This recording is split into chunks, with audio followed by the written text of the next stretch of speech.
Haleluya, haleluya. Ndabashuje bene data, abakunzi bacu, abakunzi ba Anaweza. Uwiteka Imana abaha umugisha bagirire neza. Bahaye ikaze mu mwanya wacu mwiza wo kuganira ku ijambo ry'Imana. Ari mbakumbuye. Uyu ni umunsi mwiza umwami Imana yaturemeye ngo tunezererwemo kandi ziko namwe mwarimo nkumbuye. Yesu ashimwe cyane. Ariko nshimye Imana ko yakomeje kutugirira neza, irimo kutuzanira abakozi b'Imana batandukanye. Mwarabinyeretse ko murimo mufashwa n'ijambo ry'Imana n'ibiganiro bitandukanye. Umwami Imana akomeje kwagura Anaweza TV. Turamushimiye kandi tumuhaye icyubahiro. Haleluya. Reka rero dusenge mu mwanya wacu mwiza wo kuganira ku ijambo ry'Imana. Mube hafi aho kugira ngo dufatanye umwanya mwiza. Turagushimiye Imana yacu ikomeye, nziza y'ukuri n'urukundo. Tugwaye icyubahiro mwami Imana kuri uyu munsi mwiza waturemeye ngo tunezererwemo. Ngwino mwami ubane natwe muri uyu mwanya, uduhe kumenya ijambo ryawe. Mwuka wera uduhe kumva no gusobanukirwa.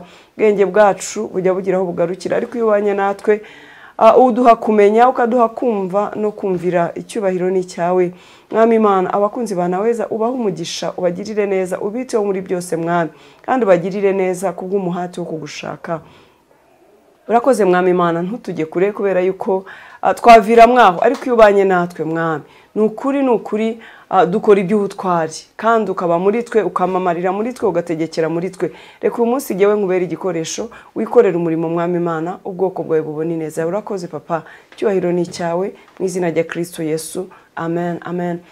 Bakunzi bacu ba Anaweza TV, fate Bibiliya zanyu aho muri, abafite umwanya mfate za Bibiliya tuganire ku ijambo ry'Imana. Uyu munsi tugiye kuganira ku ijambo ry'Imana rivuga ngo ibyananiye abantu Uwiteka arabishoboye. Hari ibyo wumva byakunaniye? Hari ibyananiye abavandimwe bawe? Hari ibyo inshuti zagerageje biranga? Hari abo wirukiye kugira ngo bagire icyo bagufasha birabananira? Hari ibyananiye basise amashuri yawe cyangwa amafaranga yawe? Ibyananiye abantu Uwiteka arabishoboye. Haleluya. Naje kukubwira ngo ibyo ngibyo ubona byananiranye Uwiteka arabishoboye. Komerera kuri we, wizerewe, umuhanga amaso, kuko aje kukugirira neza. Yesu nashimwe cyane. Reka rero tujye gusoma ijambo ry'Imana hano mu gitabo cyo Kuva. Ubwo navuze ngo dufate Bibiliya zacu, igitabo cyo Kuva bice byaho 2, duhere ku murongo waho wa mbere. Mose aravuka, umukobwa wa Farawo aramurera. Umugabo wo mu muryango wa Lewi aragenda, arongora umukobwa wa Lewi. Uwo mugore asaminda, abyara umuhungu. Maze abonye ko ari umwana mwiza, amuhisha amezi 3. Ananiwe guhora amuhisha, amubohera akato gapfundikiye mu ntamyi, agasiga ibumba n'ubushishi, ashyiramo uwo mwana, agashyira mu rufunzo rwo ku nkombe y'uruzi. Mushiki we aramwitarura ngo amenye ikiri bumubeho. Yesu ashimwe cyane. Umukobwa wa Farawo amanurwa no kwiyuhagira mu ruzi. Abaja be bagendagenda ku nkombe y'uruzi, abona akato mu rufunzo, atuma umuja we kukazana. Agapfunduye abonamo uwo mwana. Umwana ararira, aramubabarira ati, uyu ni umwana w'Abaheburayo. Mushiki we abaza uwo mukobwa wa Farawo ati, sinajya kukuzanira umurera wo mu Baheburayo kazi ngo amukurerere? Umukobwa wa Farawo aramusubiza ati, nuko genda umunzanire. Umukobwa aragenda, ahamagara nyina w'uwo mwana. Umukobwa wa Farawo aramubwira ati, jyana uyu mwana umunderere, nzaguhemba. Uwo mugore ajyana umwana aramurera. Umwana arakura, amushyira umukobwa wa Farawo, ahinduka umwana we, amwita Mose, ati nuko namukuye mu mazi. Haleluya. Ati nuko namukuye mu mazi. Yesu nashimwe cyane. Bene data, iyi nkuru dusomye ngira ngo mwayumvise uburyo Mose yavutse, uburyo ngo nyina yarambiwe guhora amuhisha, amubohera akato mwabyumvise, aragenda amujyana ku nkombe y'uruzi, amushyiraho mu rufunzo. Impamvu y'ibi byose, impamvu nyina yarambiwe guhora amuhisha akamujyana ku nkombe y'uruzi, yarabuze uko abigenza. Icyo gihe ngo umwami yari yarategetse ko umwana w'umwisirayeli uzavuka cyangwa umuheburayo umuhungu azajya yicwa. Kubera iki? Abisirayeli murabizi ko bari mu gihugu cy'uburetwa. Noneho ngo umwami aza kureba abona Abisirayeli bariho bagwira, abona ngo n'ubwoko bukomeye bufite imbaraga, abwira abo mu gihugu cyayoboye Abanyegiputa, arabwira ati ubu bwoko bw'Abisirayeli ndabona babyarana cyane kandi n'ubwoko bukomeye buturusha imbaraga. Aba bantu nitutareba neza bazatwigaranzura bave muri kino gihugu kandi badufitiye umumaro, tubakoresha uburetwa. Igihugu cyacu kirakungahaye kubera ibyo tubakoresha. Rero nitutareba neza bazaturusha amaboko, hanyuma baducike basubire mu gihugu cyabo. Abasomyi ba Bibiliya murabizi uko Abisirayeli bari bagiye mu gihugu cya Egiputa. Yesu nashimwe cyane. Hanyuma rero ngo haza kwima undi mwami utazi Yosefu, utazi uko Abisirayeli baje.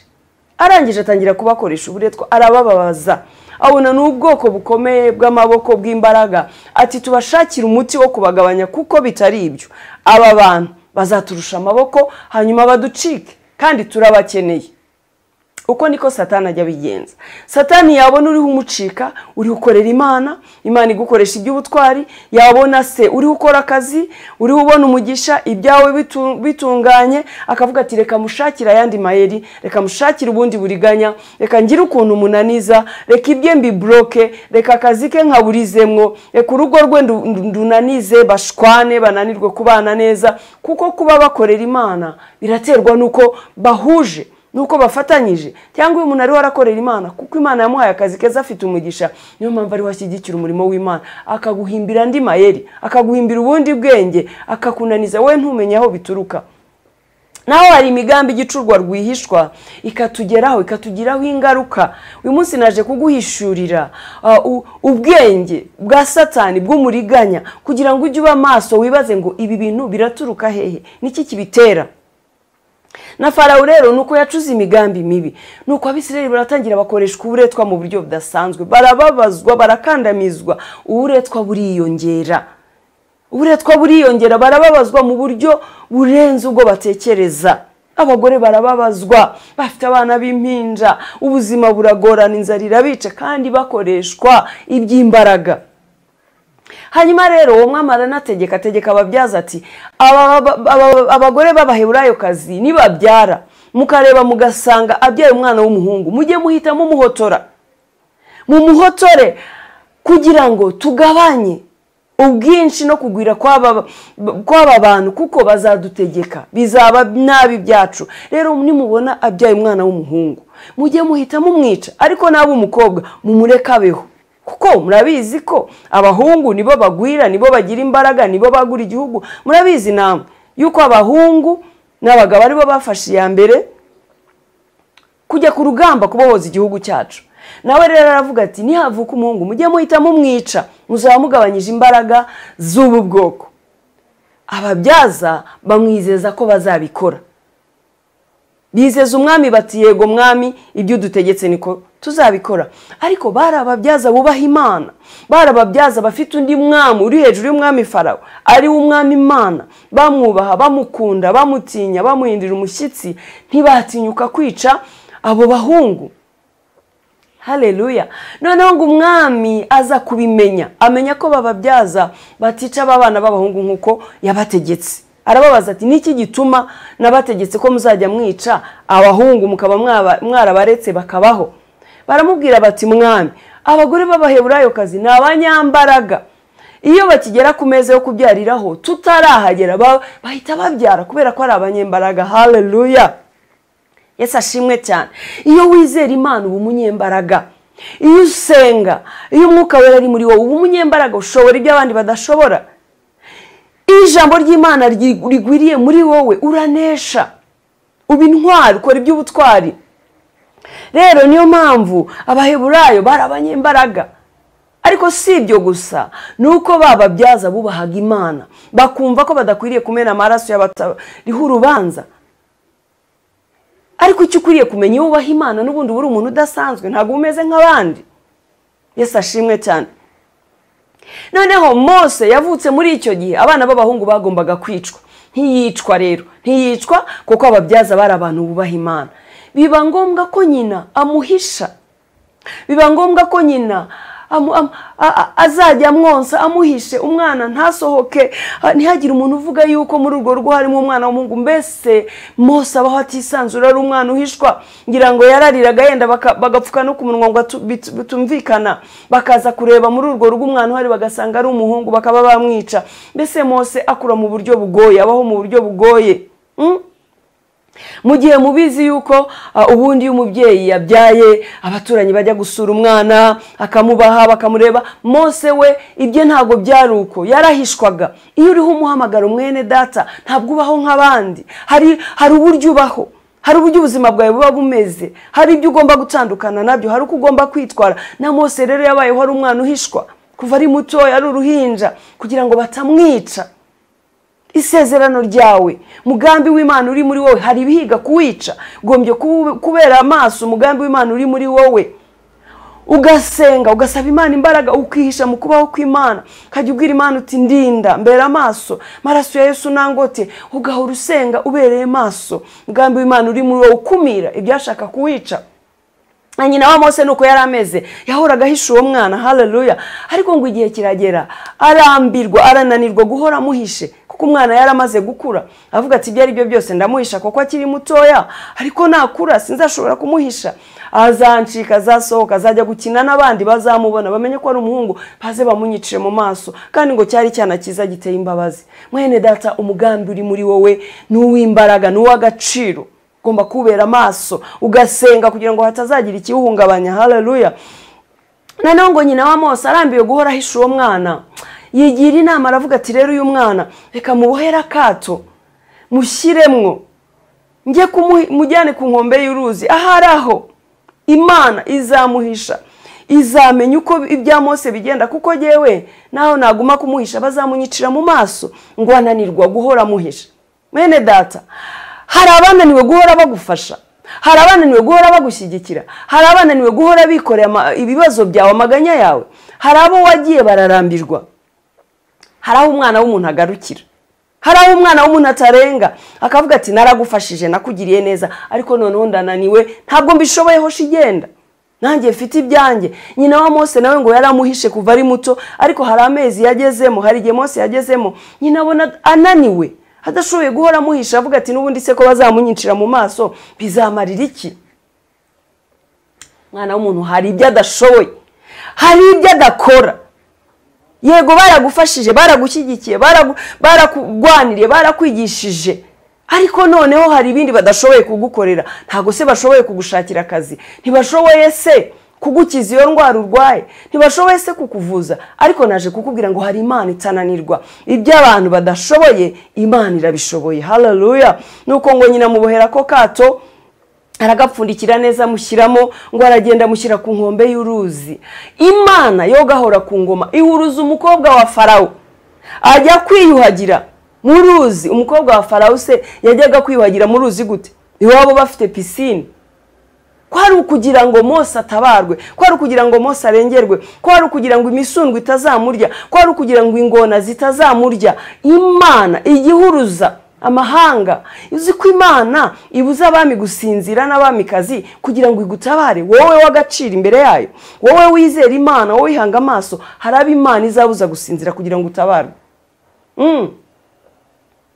Hari Imana izabuza gusinzira kugira ngo utabarwe. Hari Imana izabuza amahoro kugira ngo urengerwe. Hari Imana izakoresha bakakubera igisubizo batakuzi, ariko koko Imana ikuze. Erega icy'agaciro, icy'ingenzi ni ukumenywa n'Imana. Haleluya. Hari abo rero Imana izakoresha ugatabarwa. Humura, komera, Imana ikubereye maso, irashoboye. Nuko umukobwa wa Farawo ngo ajya kogara ku manywa y'ihangu, n'abaja be bamukikije, ngo baragenda bajya koga kugira ngo Mose atabarwe. Imana imubuza koga muri pisine. Nuko ngo araho agiye koga, ngo abona kakato kareremba. Noneho ngo akabonye, abwira umujakazi we ajya kukazana. Baravuga turiya n'umwana w'umuheburayo kazi. Baragenda barakazana, apfundiye asangamo igihungu cyiza giteye imbabazi. Erega iyo uriho ubwiza bw'Imana uba mwiza. iyo uri mu mugambi w'Imana uba mwiza. Ngo bona n'icyana kiza giteye imbabazi. Naho ngo gashikike nyina mujyana kuri ya nkombe y'uruzi, gashikike kihishe hafi aho kugira ngo kazamenye ikizaba kuri musaza wako Mose. Noneho ngo abajakazi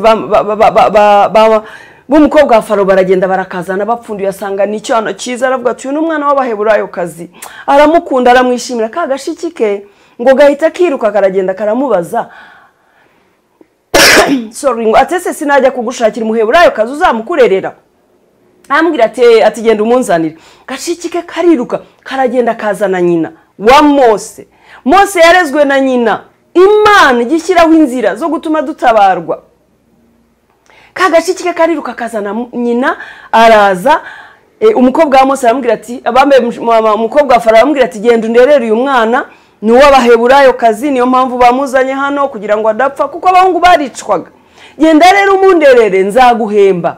Ariko Imana, tekereza imbaraga z'Imana, umva gukomera kw'Imana. Icyo kibazo kiri imbere ya uwo musozi, ibyo bigukomereye wabuze ukugenza, binaniye abantu, binaniye inshuti, nawe bikunaniye, binaniye umugore, binaniye umugabo, binaniye umwana wawe wibyariye mu nda. Nshuti yanjye, Imana irabishoboye. Ibyo abantu badashoboye Imana irabishoboye. Nyina wa Mose na se wa Mose bananiwe guhora bamuhisha, bamujyanye ku nkombe y'uruzi apfundikiye mukata. Ariko ibaze umugambi w'Imana ntago ujya uburizwamo. Imana ikoresha umukobwa wa Farawo. Uko niko Mose yarezwe, nyina arasubira aragenda aramwonsa, aramurera kuko umukobwa wa Farawo yamuhaga ibimutunga ibimurera, hanyuma na nyina agahembwa. Ariko Imana, abanzi bacu nibo tuzaboneraho umugisha, abaturwanya nibo bazatubera igisubizo cy'ibibazo byacu, kuko Imana izabakoresha, izategeka abaguhigaga, izategeka abakurwanyaga kuba aribo bakugirira neza. Yego, nyina aragenda aramurera aramwonsa, akabona n'ibihembo, abona n'ibihembo byo kurera umwana, kuko Imana twizeye igitugirira neza birenze ibyo dutekereza. Mu gihe batekerezaga ko Mose agiye kwicwa, mu gihe batekerezaga ko bagiye kujya mu kiriyo cy'umwana wabo, bagiye kumuririra agahinda kabishe, naho Imana igambiriye kubagirira neza, umwana akagaruka akarerwa na nyina, yewe n'ibihembo bikaboneka, maze Mose akaba umwana w'umwami. Imana irashoboye nshuti yanjye, yikomereho izakugirira neza. Haleluya. Iri jambo rigusubize mu imbaraga. Aho utabona igisubizo Imana izahaca inzira, niyo igira ikikora ikakirema ikagikomeza. Nuko nyina aramurera, igihe kigeze Mose amaze gukura, amushyira umukobwa wa Farawo. Nuko Mose yibera ibwami, arakura abaho. Murabizi ko ari Imana yaje gukoresha kujya gucungura ubwoko bwe. Ntuhagiye gukura Abisirayeli mu gihugu cya Egiputa, kuko igihe cyarageze amenye yuko atari Umwegiputa ari Umwisirayeli, arahunga. Aravuga ati ntago binejeje kuba ibwami, bene wacu bari mu buretwa, ngomba kugenda ngacungura bene wacu. Wa mugambi w'Imana wari kuri Mose, yuko Mose ari uzacungura ubwoko bwabo, uba muri Mose, arawukurana, abona ko adakwiriye kwibera ibwami. Wowe Imana yagiriye neza ukumva ukwiriye kwicara ukagubwa neza ukibagirwa bene wanyu, uriho urahomba. Ntabwo uri gukora icyo Imana yakuremeye. Wowe utarimo gukorera Imana, Imana yaraguhaye umugisha, yaraguhaye akazi keza, hoya ibyo urimo ukora ntabwo ari byiza. Birakwiriye ko wamenya umugambi w'Imana ku buzima bwawe. Mose aravuga ati hoya, kubibwami si byo binejeje mu gihe bene wacu bababaye. Aragenda ajya gucungura ubwoko bwabo. Murabizi ko ari wakuye Abisirayeli mu gihugu cya Egiputa, umugambi w'Imana kuri Mose usohora gutyo. Rero naje kukubwira ngo ibyananiye abantu Imana irabishoboye, izera Imana uyikomerezeho, kandi umenye neza ko ibyo Imana yakugambiriyeho bizasohora nubwo utabona inzira. Imana izabirema, ifite uko izabigenza, ntuyishakire inzira. Icyo usabwa ni ugukomera ku Mana, ntucike intege, ibibazo ntibigukure mu nzira y'Imana. Umwami Imana aguha umugisha rero, komerera kuri yo, uyihanga amaso, soma ijambo, usenge, ugume kuri yo, utere intambwe yo kuyikorera. Ntucike intege kuko ibikurwanya, kuko Imana ifite uburyo izabigenza. Uwiteka aguha umugisha, akugirire neza. Wowe rero utarakora subscribe kuri channel yacu, ndagukangura kuyikora, kuko uzahora uhabona ijambo rikubaka, rigufasha n'ibiganiro bitandukanye. Iyi channel tuyicishaho ibintu byinshi bitandukanye, ababizi barabibonye bayigiriraho umugisha. Wowe uzaguhura n'iri jambo utarusanzwe uri umumambure cyangwa uri umunyamuryango w'iyicano ya Naweza TV, wabikora kugira ngo ntihakagire ikikunyuraho. Kandi wabona ijambo cyangwa ikiganiro kinejeje umutima wawe, kigufashije, ntukihererane, ujye ukora share ubigeze ku bandi. Hanyuma za comments zanyu nazo turazikeneye kugira ngo tumenye uko ibintu bibamereye. Icyo tuzi cyo ni byiza kandi bigenda birushaho kuba byiza. Umwami Imana abaha umugisha. Ndagushimye Nyiringabo, Imana ikomeye, Imana nziza y'ukuri n'urukundo. Urakoze kubwira ijambo Mana. Ndabizi neza ko hari umuntu uganiriye nawe. Ndabizi neza ko hari warucitse intege. Ndabizi Mwami Imana, ubwoko bwawe tunyura muri byinshi bitandukanye. Birashoboka ko hari umuntu wabonaga umusozi imbere ye atazi uko byagenda.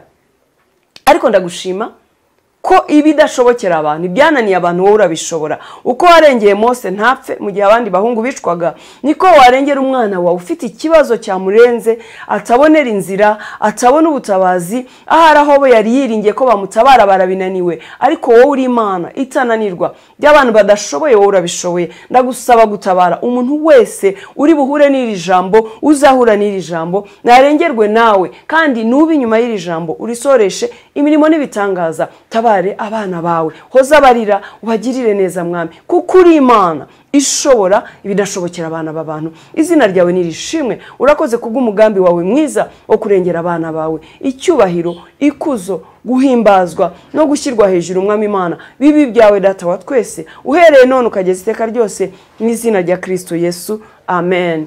Shalom shalom.